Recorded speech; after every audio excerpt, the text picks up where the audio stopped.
Hello Bloomington, I'm Mayor Tim Busse and this is the Council Minute for the week of December 27th. Here we are once again at the end of the calendar year. This year-end video certainly feels different than the video I did just 12 months ago when things were dark and uncertain. While there is undoubtedly more light in the world right now, we certainly continue to face some daunting challenges as a result of COVID, especially in our healthcare industry. I know some people are still struggling personally, professionally, within their families, or as a result of a loved one lost.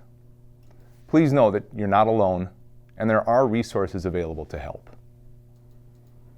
Last year at this time, I used one of my favorite quotes from Winston Churchill. When you're going through hell, keep going. I'm proud to say that here in Bloomington, we kept going. Despite everything, you all continued to show your resolve, your concern for and your commitment to this community, and your spirit of determination. With the vaccines, we have the tools to overcome this challenge. I want to thank the many, many people in our community who have done what's necessary to take care of themselves and others. Thank you for understanding that we're all in this together. Here at City Hall, we also kept going. We were busy over the past 12 months, and when I say we, I mean the City Council and the members of our boards and commissions, but most importantly, I mean the outstanding city staff that works for you every single day. I like to look at the list of accomplishments as they relate to the city's strategic objectives that we've had in place since 2016. You've heard me talk about them before, and I'm not going to give a comprehensive list, but here's a sampling. Under the objective of community amenities, we completed and adopted the Park System Master Plan, developed an improvement plan for Bloomington Ice Garden, ensured the continued operations of Highland Golf through an agreement with Three Rivers Park District, and we approved a plan to fund future trail improvements and sidewalks. Under focused renewal, the city adopted the Lyndale Avenue retrofit strategy. We celebrated the groundbreaking of the SICK development, made significant progress on the water park at the Mall of America and the World Expo, two projects with enormous development potential, and we worked with MnDOT and our congressional delegation to secure additional funding for the 494 project. Under the objective of equity and inclusion, the city adopted a racial equity strategic plan following a vigorous community-based planning process, and we very successfully celebrated the first ever Pride event here in Bloomington. Under environmental sustainability, we approved a citywide organics recycling program and significantly revamped the curbside cleanup program to be more environmentally and financially feasible. Under high-quality city services, we successfully implemented ranked choice voting in our municipal elections, and staff coordinated the logistics of community-wide testing and vaccination, as well as continuing our work with multiple agency and community partners to advance public health in the midst of the worst pandemic in our lifetime. Now, I wanted to frame up the 2021 accomplishments under the structure of our strategic objectives because we're in the process of moving on from that strategic plan. Our current plan officially covered the years 2016 to 2020.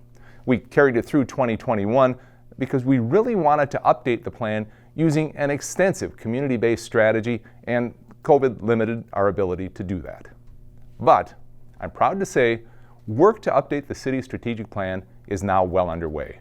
Earlier this month, we initiated the community-based strategic planning process, Bloomington Tomorrow Together. We formally kicked off the process with a 3-day retreat of core planning team members to draft a mission, core values, and key strategies. Now, the process informally started in October with a round of community engagement events to get input from you on what you thought were key issues. The core planning team consisted of 15 residents, the superintendent of Bloomington Schools, 3 council members, including myself, and 11 city staff members.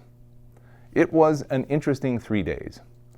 Rather than me trying to describe it to you, I'd like you to watch a video that our outstanding communications team put together.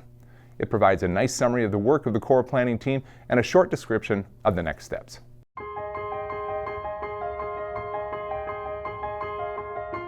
This year, the council decided that our next strategic plan would be one that we would co-create with the community. And this is really a different approach to identifying the mission and vision for where Bloomington is going into the future. I think oftentimes there are programs, amenities, or things created for people in the community that may not have always involved community input. And so I think it's a great opportunity and really privileged to be part of this process and what Bloomington wants to do for its city. Bloomington Tomorrow Together is how we describe the city's commitment to working with the community in charting a course into the future. We were thrilled to have over 150 residents apply to be part of this process.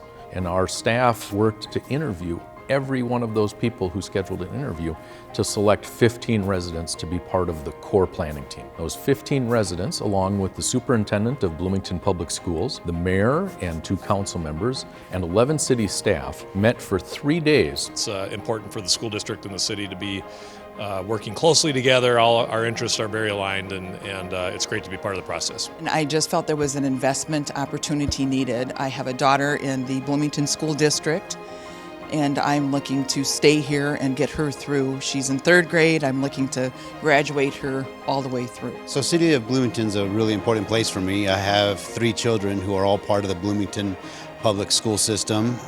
We live here in Bloomington, and the church that I belong to is right here in Bloomington. So the City of Bloomington really matters to us. One of the really important things we did, even before the core planning team met, was to engage with our community and have a number of critical conversations about the things that people value in our community, their hopes and aspirations for the future, the things that they would like us to do more, and the things maybe they wanted us to do less of. So we held a number of community cafes, and over the course of those engagements brought in hundreds of voices. And from that information, we were able to identify themes that we shared with the core planning team. So they had the direct input. We are the people that make up our community. You know, we are the ones who are living here, working here, raising our families here. We should have a say in the direction going forward of our city. This core planning team identified the mission statement, the core values, the strategic objectives, and the strategies that we're going to move forward. Our mission is to cultivate an enduring and remarkable community where people want to be. And from that statement is going to flow the work plans that are going to achieve that mission over the next 5 to 10 years. The core planning team process utilized a consensus-based decision-making model. What that means is that every person on that team, all 30 of them, have equal voice and equal power. And every person in that room had to give a thumbs up to every word on the page coming out of there. I think the city should use this in developing all their plans going forward.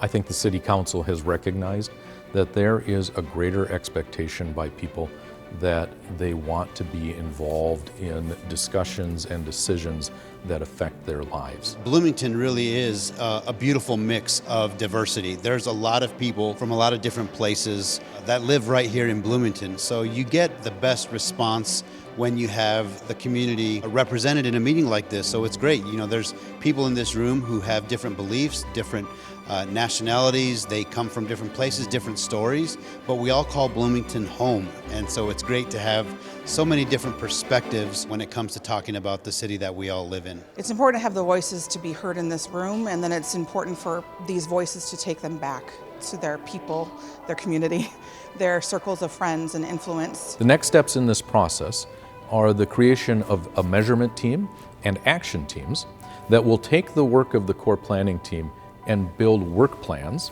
so that we know what we're going to do over the next couple of years to advance this mission. The core planning team will then come back together in March after they've received the work plans, and then they will sign off on the total package. They will recommend that to the city manager, to me. I will work with the staff at the City of Bloomington to start looking at priorities and resources, and then we will bring that whole thing to the City Council in April to get the council's input and ultimately the blessing on the mission, the core values, and the strategies to make Bloomington a place where people want to be. When we come back in March, I'm excited to hear how it all is going to fit together. One of the interesting takeaways was a core value around this notion of being bold and willing to take risks for the benefit of the community. Now, that doesn't mean we're going to go out helter-skelter chasing opportunities. What it does mean, though, is we're willing to look at things differently than we have done in the past. Most importantly, it is saying we're a community that is going to be on the front edge of doing things differently to help define that future. My family has lived here and been in Bloomington since the 1960s, and I've lived here my whole life, and I'm real proud of this city and see what great potential it has to continue to grow and become even more prosperous.